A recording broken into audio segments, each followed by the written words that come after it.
રીબડાના અનિરુદ્ધસિંહ જાડેજા હવે કાનૂનના કટઘરામાં। તત્કાલીન ધારાસભ્ય પોપટ સોરઠિયા હત્યા કેસમાં હાઈકોર્ટનો મોટો હુકમ। આજીવન કેદમાંથી મુક્તિ આપવાનો જેલ અધિકારીનો નિર્ણય ફગાવાયો અને હવે કોર્ટે સ્પષ્ટ આદેશ આપ્યો કે 4 અઠવાડિયામાં થઈ જાવ હાજર।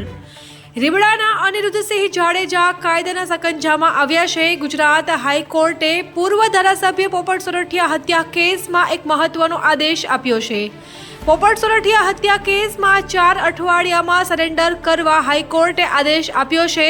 આટલું જ નહીં, અનિરુદ્ધસિંહે રોજે હાજરી પુરાવવાની રહેશે તેમજ પાસપોર્ટ પણ જમા કરાવવાનો રહેશે। અનિરુદ્ધસિંહ જાડેજા અને તેના પુત્ર રાજદીપસિંહ જાડેજાને હાલ પોલીસ અમિત ખૂંટ હત્યા કેસમાં શોધી પણ રહી છે।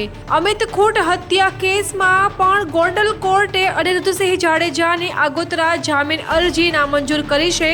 તો આ પહેલા કોર્ટે તેમના પુત્ર રાજદીપસિંહ જાડેજાની આગોતરા જામીન અરજી પણ ફગાવી દીધી હતી। અમારી તમામ માહિતીથી અપડેટેડ રહેવા માટે જોડાયેલા રહો ત્રિશુલ ન્યૂઝ સાથે।